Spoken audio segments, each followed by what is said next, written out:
Okay, so after doing quite a lot of work on tidying up the garage and stuff, I'm back on the Porsche today. So what I'm doing is I'm removing these old brake lines. I've got one of them off down there.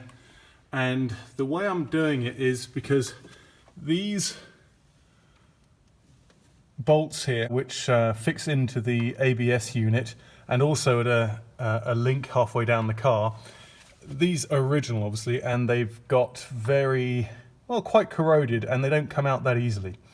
So what I've done is I've ended up cutting the lines, the old ones, just to drain the excess brake fluid, catching it in a bucket down there. And what I did was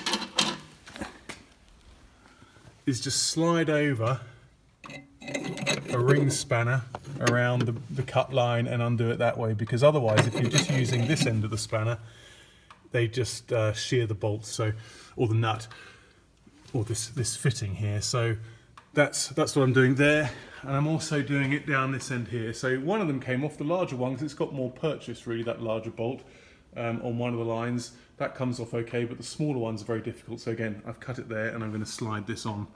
That's size 11, that ring spanner, and it fits on there. Okay, so I've got those brake lines in now, they're all done. I haven't quite tightened them up here at the ABS sensor or ABS unit, but they are all in, and I also gave the body a bit of a clean up underneath as well. But when I was looking at this section here, there should be two lines coming off here. This one here I've already taken off already, because when I was cleaning that up I realised that was heavily corroded as well. That goes to the back left wheel, but by the looks of it this one was slightly corroded too, and this is the big one, the really expensive one, which goes underneath the engine and out the other side, and I think you have to take the engine out to replace it. That seems okay. You can see I've done quite a bit of cleaning up there, but what I'll do is I'll clean it up even more just to make sure it's all fine, and then I'll paint it again. But otherwise this is the one I just took off, and you can see it is pretty bad. That's where I cut it. So I thought, rather than messing about, I'll just get that one as well. I think that one is, how much is that? 52 euros. And these smaller ones, because I've also decided to change these two, these small sections here all the way around. So on the front left and right they're worse than on the back, but I thought this one you could tidy up a little bit, but I thought for the sake of 13 euros, funnily enough, on the front they're 27 on the left hand side, 21 on the right hand side, and 13 left and right on the back. So I thought I'd just get those. So I've just ordered those, they'll be in tomorrow. But also what it allows me to do is it allows me to take everything off, which I've just started taking these hoses off. I'm going to swap these with braided cables, and it allows me to take these sorts of things off, which are, they're just corroded and will look much better when I clean them up again. So that's what I'm doing now. Okay, so as is often the case with working on this car, I'm sure any of you who've have got this car as well will know there are issues surrounding steel bolts in alloy castings, and just while taking off this small bracket that I showed you before on the video, the bolt just snapped clean off. I rubbed it, I cleaned it up, and I put WD-40 on there, but there was just no way it was coming out. So what I've done is I've drilled through the center, and by the looks of it, that's pretty good. I'm getting quite a lot of practice doing this on this car. And I'm just going to expand on the drill bits and see if I can just pull that thread out of that bolt. If I can't, then what I'll do is I think it's an M6, I think. It's very small. Or an M5 even, I don't know. I'll just up the thread because there's quite a lot of metal around this, so if it doesn't work out with pulling this thread out, then I'll just increase it to the next size above, whatever it is. So I just thought I'd show you how I'm getting on with this caliper here. So I took the near side rear caliper off, and I was a bit hesitant to take all these parts off actually, because these bolts, having just had one snap, and especially in the caliper, I thought, oh, shall I, shan't I? But I thought, well, why not? Give it a go. And actually that bracket came out really easily. What didn't come out that easily were these shorter pieces here. They took some heating up and some cleaning up and WD-40 and so on. And I just tried the valves here and they're not budging at all. So I could leave them, but I do have a set of new valves for all of the calipers, so I'm quite tempted to try and get them out. But as I say, they are in there rock solid. And last thing I want to do, of course, is damage the thread on the aluminium caliper, because they are mega expensive. But that's as far as I've got today. So, like I said, I re-drilled this, and I'm getting a tap for it tomorrow. It's M6, but it's M6 by 1.5. That's the thread, the 1.5. So it's quite an open thread. So I've got to get one of those tomorrow, and I will tap that tomorrow. But otherwise, I've got to do the same to this side as well. That's got to come out, and I'm sure that'll break. So we'll see. And I've got to take this caliper off as well. So I've just taken off the headlight regulator for the rear axle, and I've just noticed that there's a bit of a split in the housing there, just down there, which is a bit of a pain in the arse. But anyway, I'm going to clean it up as best I can. Hopefully I can take it off so I can actually paint this bracket here. Okay, so here's proof that actually the same bracket that I have on the other side of the car, it was this bolt that broke. I heated it up just now and gave it a few whacks with a hammer, and actually, believe it or not, it's coming out. So total inconsistency there. It breaks on one side and doesn't on the other. It's sod's law really, but I'm happy about it because it means I don't have to drill it. Okay, so I thought I'd give you a little bit of an update on the car. So I've got those two lines in, as I said before, and I've taken this one off in here and I've ordered that. But looking at the state of the line that goes over the engine, it clearly needs to be replaced as well. So what we're doing at the moment is removing the transmission so we can get that piece out and replace it nice and easily. The thing is, of course, when the transmission's out, you'll think, well, let's have a look at the clutch, let's have a look at the IMS, and let's have a look at the flywheel as well, because you don't want to do that every day of the week. So there's a whole bunch of things under here as well which need repainting, rubbing down. Quite a bit of corrosion here on some of these braces, which is sort of common, but I've also got a little bit on the body as well, so I can address that. The straps for the fuel tank are also corroded, so it's sort of turning into a I don't know even if I call it a mini restoration project. I mean, this is turning into quite a big project. These clips here are a real pain in the arse to get undone. The bolts are little plastic bolts, and they just slide on the Allen key bit, on the Torx bit. So I'm thinking also, while I'm under here, is to replace all of these studs which have rusted through with riv nuts or riv studs. But we'll see. I'm in the process now, as you can see here, a bit of corrosion here on this support here. But we're just trying to get the bolts out of the bell housing, because there's one right at the top which is really difficult to get to. It was exactly the same on the X5. It was just as difficult, but that's what we're working on now. So I'll give you a bit of an update later on. Okay, so we've got all of the bell housing bolts out. One of them was really tough to get out under there, and now we're going to take out the transmission.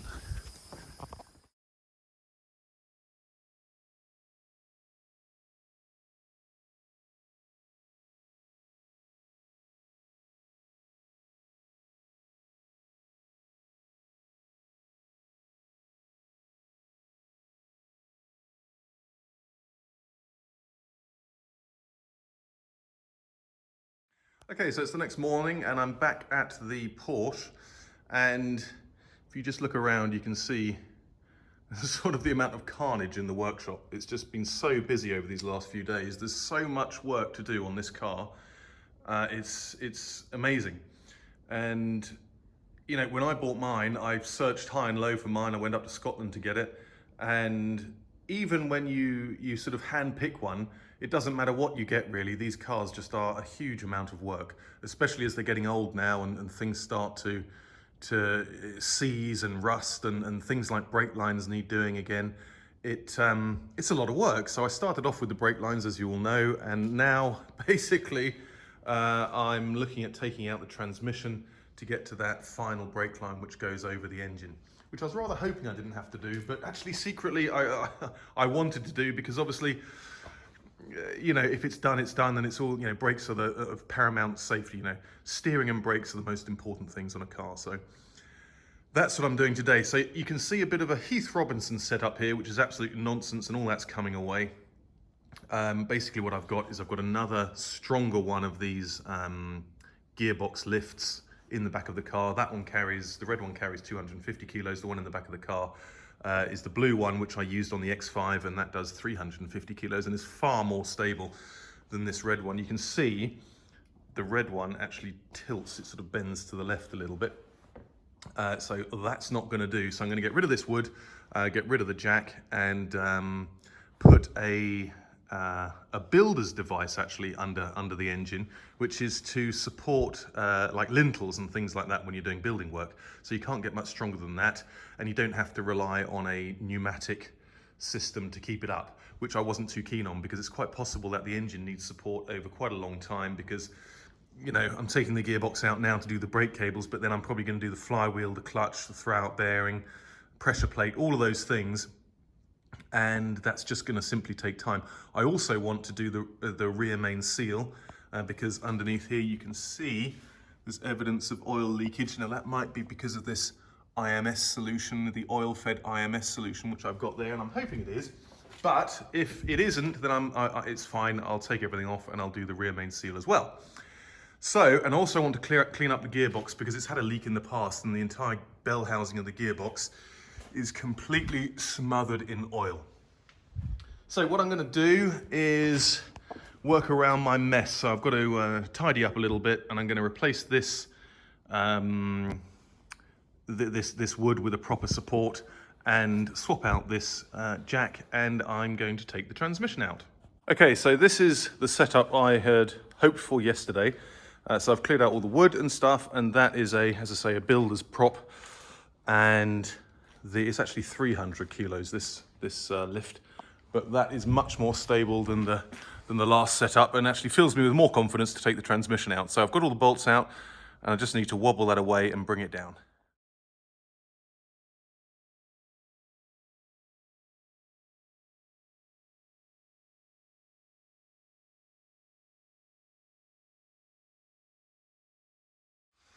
Okay, gearbox is almost out, so I thought I'd film this. So it's cleared the brace here. It's free of the, I think at least.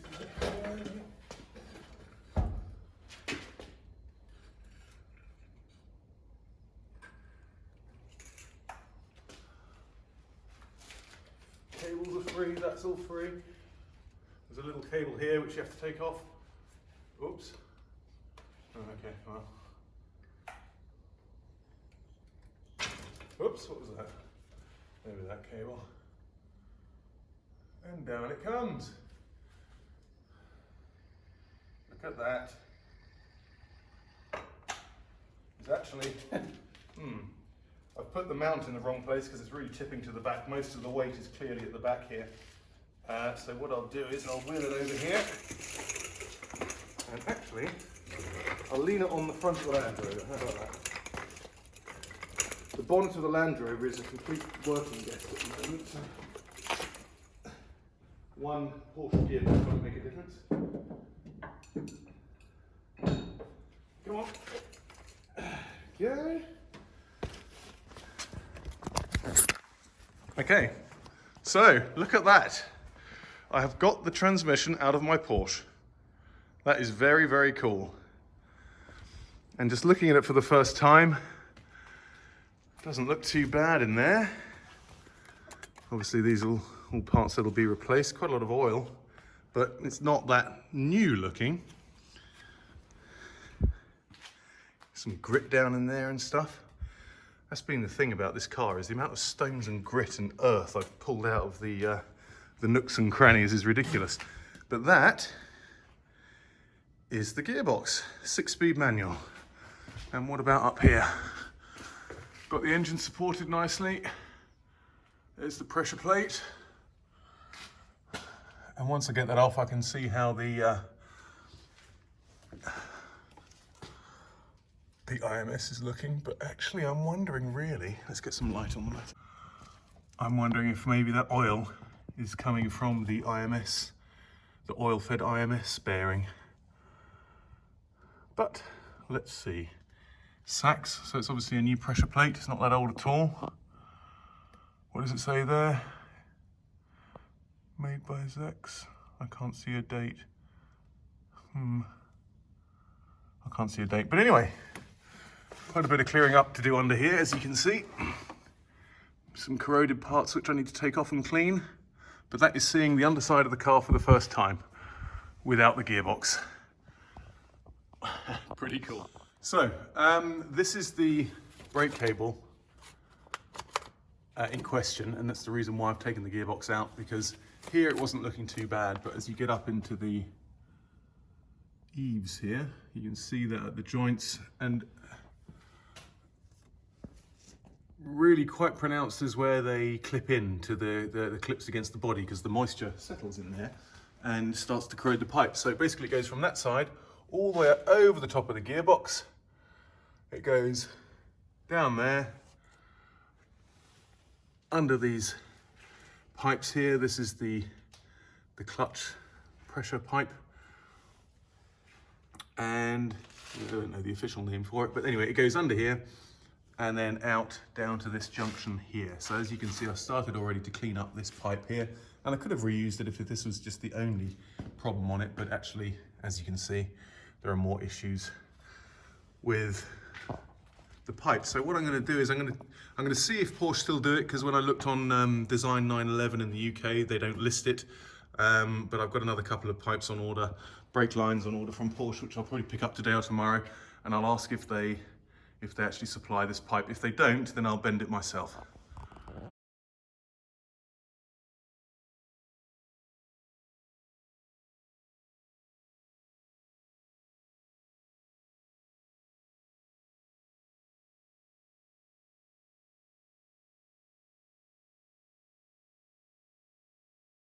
I'm just tidying up some of these parts here. You can see there's a lot of rust, or bits of rust here, which have gone quite deep. So I'm going to tidy them all up. All the parts that I take off, I'm going to tidy up, and I'm going to spray them back black again. I'm going to treat the rust and spray them black, and then put some stone chip on them as well.